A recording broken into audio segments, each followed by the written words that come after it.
Last week, while working on the Econoline van, we found a nasty rust surprise. I got right to work cutting out the rusty sheet metal and seeing how big the problem really was. Today, we're going to finish the process and show you how to get this kind of problem solved and the vehicle back on the road. First up, I'm applying some U-pole weld-through primer. This will allow me to weld the sheet metal in but still give good coverage to the back side of the panels. I like to make my sheet metal templates from cardboard from soda can boxes. I find the thickness of the cardboard matches 16 gauge sheet metal, which is what we're going to be using for this repair here today. The more time I spend here, hopefully the less time I have to spend shaping the sheet metal, and we're taking some extra time to mark out all the holes where they're going to be needed for the seat bracket.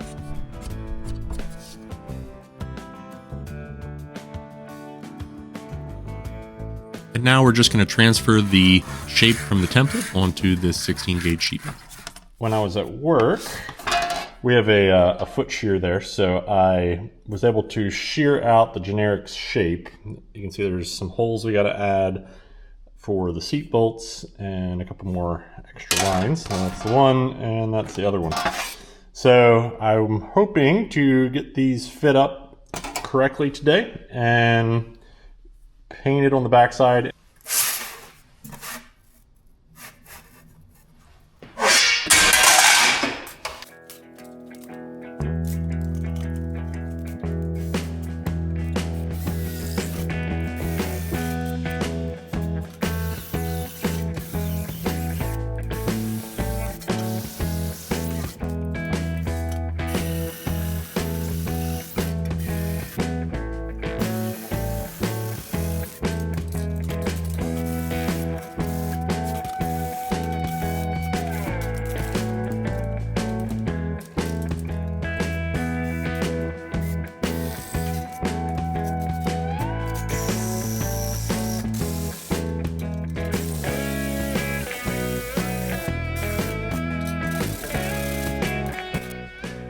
Alright, so we got the two holes for the seat bracket and the bigger hole for where the body mount comes through.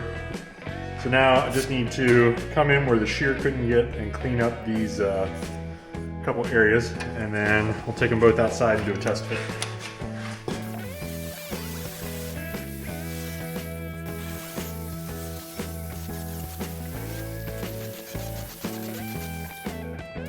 This table is from Certiflat, and I've had it since, oh man, like, I don't know, 2018, I bet. And I really love it. The only thing I wish I would have went bigger. This is a 24 by 24 with a 6-inch sides. And it's just so helpful for holding stuff down and welding. There's another video that I made where I turned this part of the Certiflat cart into the Certiflat table into a work cart, which really helps working out in small garages.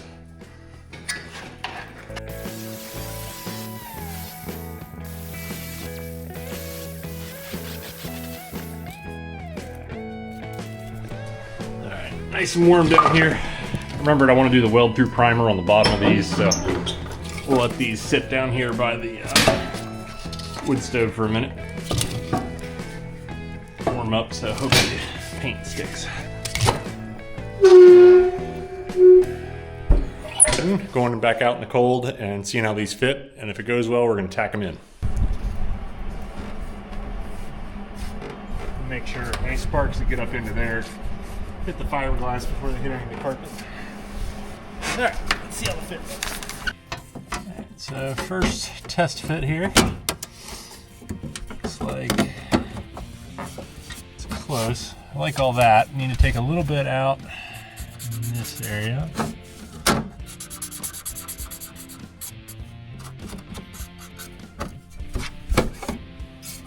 Good.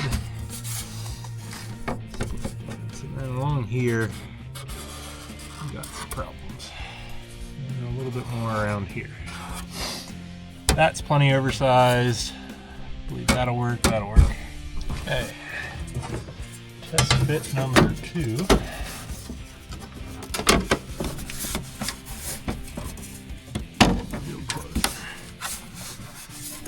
Pretty happy with everything there except for right there.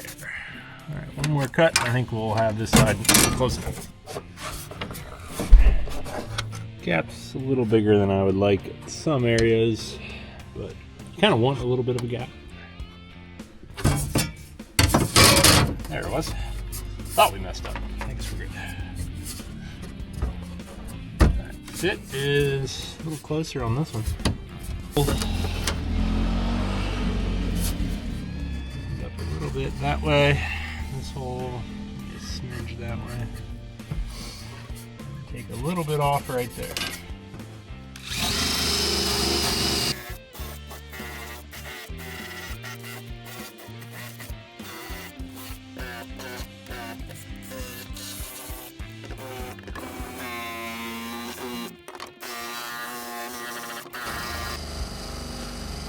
I started out spot welding the panel in with 035 wire that I already had in my MIG welder, and it was just running a little bit too hot. So for thin sheet metal like this, sometimes I'll switch out to the 024 diameter wire, which lets you run the amperage a little higher but not burn back as bad.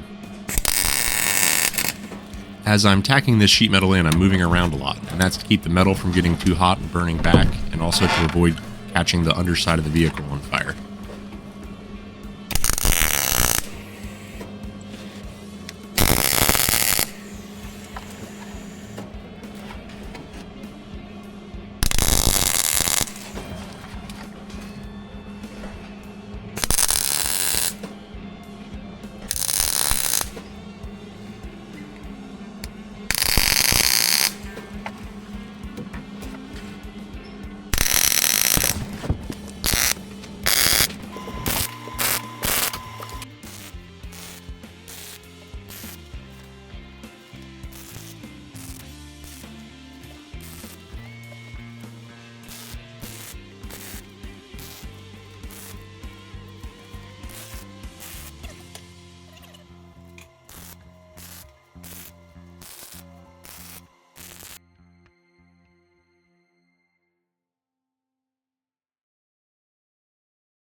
This is one of the problems I've always had with running real thin wire that wants to ball up right there.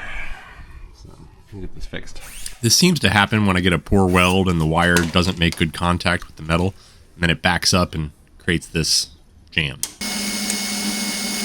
Some welders might handle this thin wire better, but I find if I use the wire brush and keep the welding area clean, it's much less likely to have a fault where we get the issue with the wire buckle.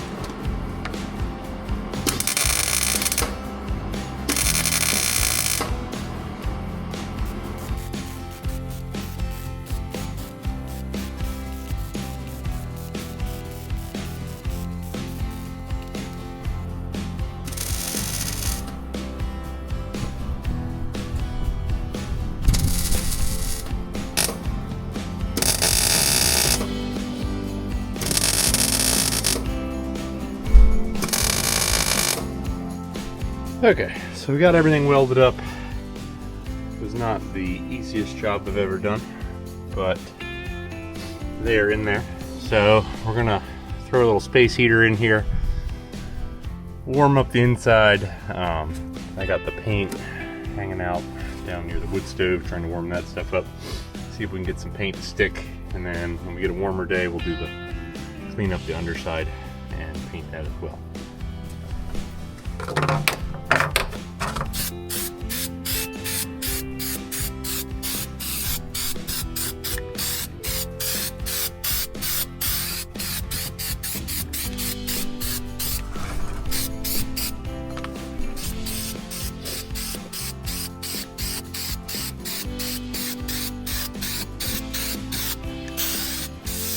To help make sure there's no pinhole leaks between the spot welds, I'm using some seam sealer here to go over all the welded surfaces.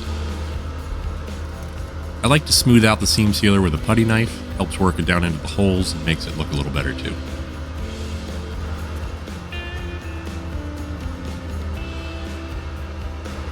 If you're trying to do a similar repair, I'll put links in the description for some of the products that I've used here today.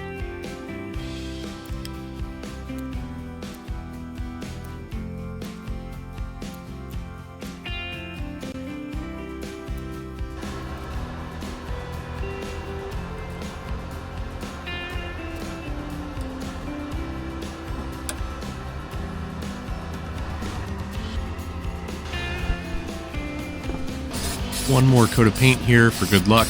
This is all going to be under the carpet, so I'm not too worried about matching the factory color of the floor.